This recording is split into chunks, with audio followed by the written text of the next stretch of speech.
Dungeon recap. Nearly 1 week. Below, nearly a week has passed since the adventurers first crossed the threshold into the darkness. A week without sunlight, a week without clean air, a week of iron doors, dead halls, old blood, broken stone, strange magic, and the constant knowledge that somewhere in the dark, something is always listening. At first, survival seemed possible, difficult, but possible. The party and the survivor crew had found ways to endure. Food was not plentiful, but the dungeon had provided in its own cruel way. Dire wolves stalked the halls, and when the wolves came hunting, the adventurers hunted them back. Their meat was tough, gamey, and far from comforting. But once the cooks among the survivors worked their craft, it became food enough to keep everyone alive. No one called it good, but everyone ate. The survivors began to settle into their roles. The cooks stretched every scrap of meat. The healers kept wounds from turning septic. Hunters watched the shadows and listened for movement. Scholars whispered over strange markings and broken relics. Smiths did what they could with damaged weapons, dented armor, and whatever tools the dungeon had not already consumed. For a time, it seemed the group had found a rhythm. Then the water began to run thin. Rations could be stretched. Meat could be dried. Hunger could be ignored for a few more hours. But thirst could not be argued with. Water skins grew light. Mouths grew dry. Every conversation became shorter. Every rest became uneasy. Everyone remembered the same thing at almost the same time. Far back in the earlier halls, in Area A, they had found great fountains. Water. Real water. So the party made the hard choice. They turned back. The journey back through the dungeon was not safe because nothing in this place stays safe for long. The halls they had already crossed were no longer quiet. Orcs moved through passages they had once abandoned. Strange creatures crawled through cracked stone and old chambers. Doors that had once seemed harmless now felt like traps waiting for a second chance. Still, the adventurers pushed through. When they finally reached the old fountain halls, they did not find a peaceful source of water waiting for them. They found a market. The fountains had become the heart of a strange underground trade center, controlled by hundreds of kobolds. Not a few guards, not a handful of scavengers. Hundreds. The place was fortified, watched, and protected. Kobold sentries held the high ground. Spears and slings watched every approach. Worse, among them stood hired hobgoblin mercenaries and assassins, professional killers brought in to protect the most valuable resource in the dungeon. Water had become wealth, and the kobolds knew it. Other creatures had come to bargain. Travelers, scavengers, survivors, and things best not stared at for too long moved through the crude bazaar.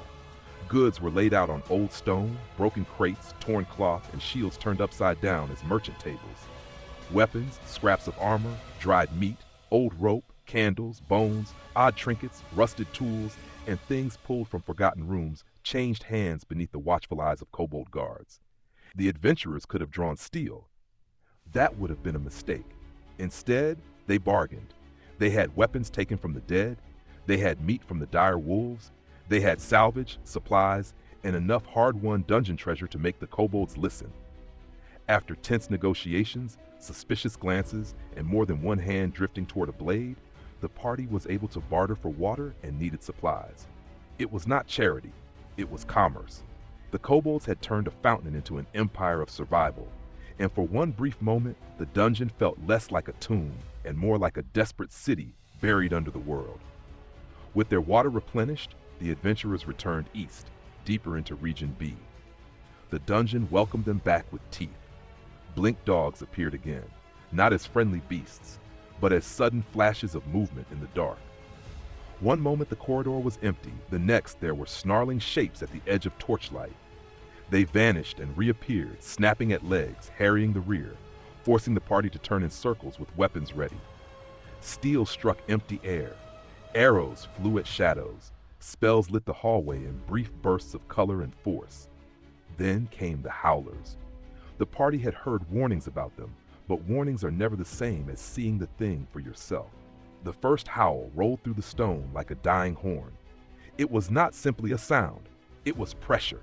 It crawled under armor, rattled teeth, and made the weaker-hearted look toward the nearest exit.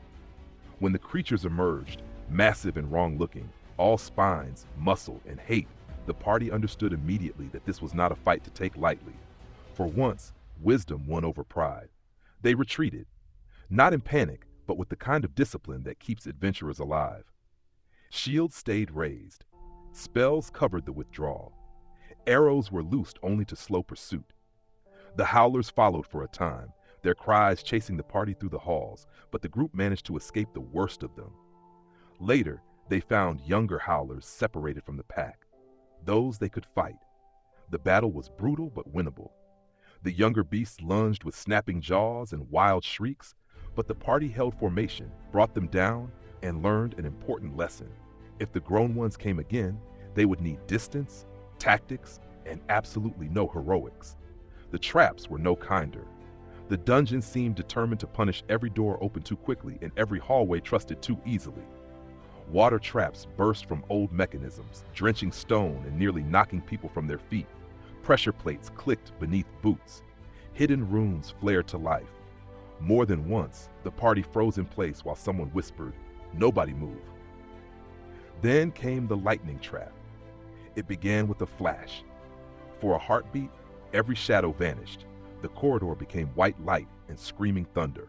Lightning tore through the party, crawling over armor, snapping across weapons, burning the air with the stink of metal and scorched leather. Several adventurers were nearly dropped where they stood. The survivors behind them cried out, and for one awful second, it looked as though the dungeon had decided to end the expedition right there in the hallway. But the party endured, barely. After that, every door looked guilty. Deeper still, the halls changed. The stone grew older, colder. The air became heavy with dust and burial silence. The rooms no longer felt like abandoned guard posts or goblin territory. They felt like crypts, ancient places, places meant for the dead, and worse, places where the dead had not remained still. The undead came first as shapes in the dark. Ghouls crawled from ruin and shadow, hungry and fast. Whites followed, colder and more hateful, with eyes like dying coals. The fights were vicious. The undead did not fear wounds. They did not break when cut. They came forward with the patience of things that had already lost everything. But one creature was worse. The party still does not truly know what it was. It moved like an old corpse wearing anger as a second skin. Its claws were long and cruel, and every strike carried a terrible magic. A single slash could lock a body in place, freezing muscle and breath, leaving the victim helpless. There was no warning, no time to resist. One moment a warrior stood ready, the next they were stiff, silent, and falling. One of the party went down. For a moment, death was very close. The creature advanced, claws dragging sparks from stone. The others fired spells and arrows, trying to force it back, but it kept coming. Then one of the survivors, quick and brave beyond reason, moved. A feline survivor, fast as a thrown dagger, darted into the killing ground. She slid under a reaching claw, grabbed the fallen hero, and dragged them back across the stone while death itself clawed at the space behind her. It was the kind of rescue bards lie about, except this one actually happened. The party retreated. This time, they did not try to be heroic up close. They learned. They spread out, held distance, and poured everything they had into the undead horror. Magic slammed into it. Arrows struck its rotting body. Every time it tried to close, the party fell back again. Slowly, painfully, they destroyed it.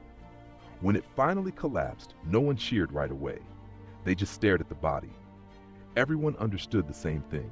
If they ever saw another one of those creatures, they would kill it from far away or die trying. Not all meetings in the dungeon were battles. The party also crossed paths with goblins who fled rather than fought. That alone told them something important. Region B was not united. Not every goblin served the same master. Not every creature in the dungeon wanted to die for a throne, a shrine, or a false god. They also met Barnaby. Barnaby is a halfling rogue, though rogue may be generous depending on who is describing him. He is nervous, soft-spoken, and has a gift for hiding when danger appears. Sometimes he hides before danger appears, just to stay ahead of the schedule. He prefers distance, corners, shadows, and any plan where someone larger stands between him and the enemy. Still, Barnaby has been useful. He has sharp eyes when fear does not shut them. He has quiet hands. He knows how to stay alive. And in this dungeon, staying alive is no small talent. The deeper the party explored, the stranger the treasures became. They found magic items that did not feel like rewards. Some were evil enough that the air around them seemed to darken. A morning star radiated malice so strong that touching it sent pain crawling through the body of anyone of good heart. A suit of splint mail carried the same corruption, heavy with old violence and hateful enchantment. These were not tools for heroes. They were weapons for tyrants, killers, and things that enjoy the sound of bones breaking. The party made the wise choice. They left them alone. Some treasures are bait, some magic is a trap that waits for pride. Then in one haunted room they found Cliv, a goblin, alone in the dark. He was not fierce, he was not brave. He was curled in a corner, shaking, eyes raw from crying, clutching a sharpened stick as if it could protect him from the shadows. He had been trapped there for days after locking himself inside to hide from something nearby. His lockpick had broken in the lock and the haunted room had done the rest. Whispers, chattering, scraping in the walls, shadows that moved when nothing stood there. Cliv had nearly broken. The party could have killed him. Instead, they rescued him. And because of that, they learned something valuable. Cliv is not one of the Goblin King's followers. He is part of the Goblin Resistance, one of the rebels fighting against the Goblin Lord who controls this side of the dungeon. He follows the old ways, not the King's false god. He knows the difference between rebel goblins and King's goblins. He knows their markings, their fears, their routes, and their lies. He is frightened, yes, but useful. He can help with locks. He can translate goblin speech. He can warn the party when they are walking into territory claimed by the King's forces. Most importantly, he may become a bridge between the adventurers and the rebel goblins hiding deeper in the dungeon. The party now travels with a strange little company, hardened adventurers, desperate survivors, a nervous halfling, and a terrified rebel goblin who does not want to be left in the dark again. They are somewhere on the eastern side of Region B now, pushing farther into unknown territory. Behind them are the haunted rooms, the dead halls, the kobold water market, the howls of beasts, and the bodies of things they were lucky to survive.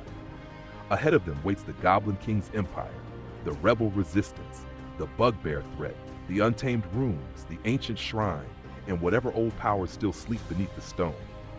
They have found food, they have found water, they have found allies, they have found monsters they never want to face again, but they have not found a way out, and the dungeon is still listening.